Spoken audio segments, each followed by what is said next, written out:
Hi friends, நாம் இப்போ ருக்மணி லட்சுமிபதி அவங்கள பற்றி பார்க்கலாம். 1892 to 1951 இவங்க பீரியட். இவங்க பிறந்தது 1892 டிசம்பர் 6 சென்னை திருவல்லிக்கேணியில் பிறந்திருப்பாங்க. இவங்க படிப்பு சென்னை பெண்கள் கிறிஸ்துவ கல்லூரியில் பட்டப்படிப்பை முடிச்சிருப்பாங்க. ஒரு மருத்துவரை கல்யாணம் பண்ணியிருப்பாங்க. அவர் பேர் வந்து ஆசந்தா லட்சுமிபதி. இவங்க காங்கிரஸில் எப்போ உள்ளே வந்திருப்பாங்கன்னா 1923 ஐஎன்சியில் மெம்பராக இருந்திருப்பாங்க. அப்புறம் நிறைய பெண்கள் ரிலேட்டடான அமைப்புகளில் மெம்பராகவும் தலைவராகவும் இருந்திருப்பாங்க. பாரத மகளிர் மகா மண்டலியோட சென்னை கிளை செயலாளர், இந்திய மாதர் சங்கத்தோட உறுப்பினராக இருந்திருப்பாங்க. அதன் பின்னாடி 1926 பாரிஸில் நடந்த அகில உலக பெண்கள் வாக்குரிமை மாநாட்டில் கலந்துட்டு இருந்திருப்பாங்க. பெண்ணுரிமை மாநாடு ஒன்று ஜப்பானில் நடந்திருக்கும், அங்கேயும் போயிருப்பாங்க. இப்போ 23 ஐஎன்சி மெம்பர், 26 பாரிஸில் நடந்த அகில உலக பெண்கள் மாநாட்டுக்கு பங்கேற்கிறாங்க. இவங்களோட கதர் பணின்னு பார்த்தோம்னா இவங்க காந்திய வழியை பின்பற்றியிருப்பாங்க. அதனால் திருவல்லிக்கேணியில் ஒரு கதர் கடையை திறந்து வச்சு அங்கே கதர் விற்பனை பண்ணியிருப்பாங்க. காங்கிரஸ் செயலர் 1927 மகளிர் காங்கிரஸ் செயலாளராக இவங்கள தேர்ந்தெடுத்திருப்பாங்க. 27 மகளிர் காங்கிரஸ் செயலாளர், 29 சைமன் கமிஷனுக்கு எதிரான போராட்டத்தில் இவங்களும் ஜாயின் பண்ணியிருப்பாங்க.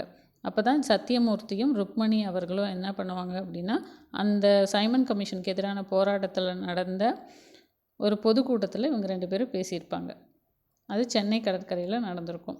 1929 நேரு தலைமையில் லாகூரில் ஐஎன்சி செஷன் நடந்திருக்கும்.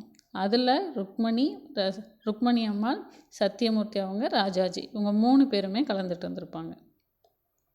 27 காங்கிரஸ் செயலாளர், 29 சைமன் கமிஷனுக்கு எதிரான போராட்டம், அதே 29 நேருவோட லாகூர் செஷனில் ஜாயின் பண்ணியிருப்பாங்க.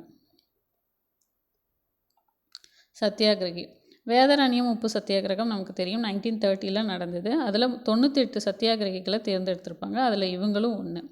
1930 May 14 இவங்க இந்த போராட்டத்தில் கலந்துக்கிட்டதுக்காக கைது பண்ணி 1 year ஜெயிலில் வச்சுருப்பாங்க.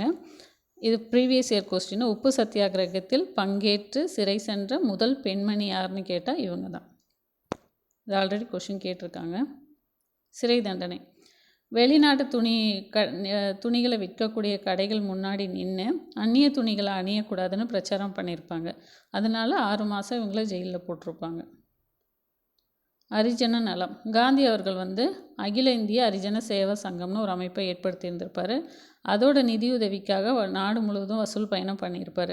தமிழ்நாட்டுக்கு வந்தப்போ அந்த சென்னை ராபின்சன் பூங்காவில் தன்னோட 12 வயது மகளையும் கூட்டிகிட்டு போய் அவங்க அணிஞ்சிருந்த நகைகள் எல்லாத்தையுமே அரிஜன நல நிதிக்காக கொடுத்துருப்பாங்க.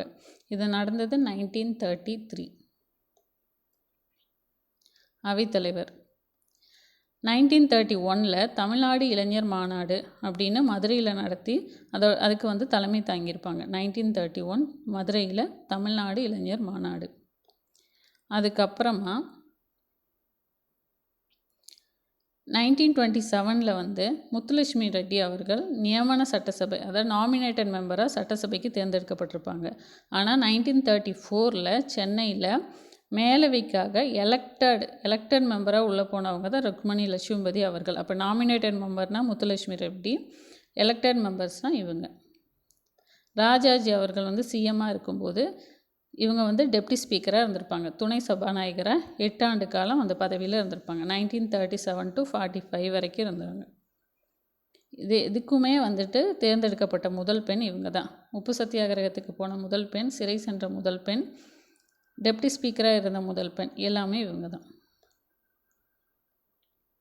அமைச்சர் ருக்மணி லட்சுமிபதி அவங்க 1946 சென்னை சட்டமன்ற தேர்தலில் மகளிருக்கான பொது தொகுதியில் நின்று போட்டியின்றி தேர்ந்தெடுக்கப்பட்டிருப்பாங்க. இது நடந்தது 1946. டி பிரகாசம் அமைச்சரவையிலும் இவங்க இருந்திருப்பாங்க. சுகாதாரத்துறை அமைச்சராக பொறுப்பேற்றிருப்பாங்க. தமிழக வரலாற்றிலேயே அமைச்சராக பொறுப்பேற்ற முதல் பெண்ணும் இவங்க தான்.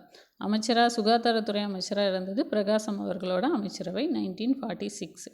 அதுக்கு முன்னாடி இருந்தது ராஜாஜி அவர்களோட அமைச்சரவையில் டெப்டி ஸ்பீக்கராக இருந்திருப்பாங்க 37 to 45. 46 ஹெல்த் மினிஸ்டராக இருந்திருப்பாங்க. இவங்களை பற்றின மதிப்பீடு: முதல் பெண் போராளி, சென்னை சட்டமன்றத்தோட துணை சபாநாயகராக தேர்ந்தெடுக்கப்பட்ட முதல் பெண், அமைச்சரான முதல் பெண்ணும் இவங்க தான்.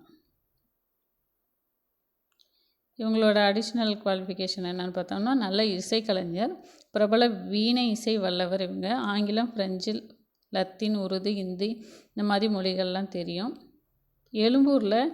எழும்பூர் மார்ஷல் ரோடுக்கு ருக்மணி லட்சுமிபதி சாலைன்னு இவங்க பேர் வச்சுருக்காங்க. 1951 இவங்க இறந்துருப்பாங்க. 1997 இவங்களுக்கு அஞ்சல் தலை விட்டுருப்பாங்க. இதெல்லாம் சும்மா பார்த்துக்கலாம், முக்கியமானது இல்லை. Okay friends, thank you. அடுத்த வீடியோவில் பார்க்கலாம்.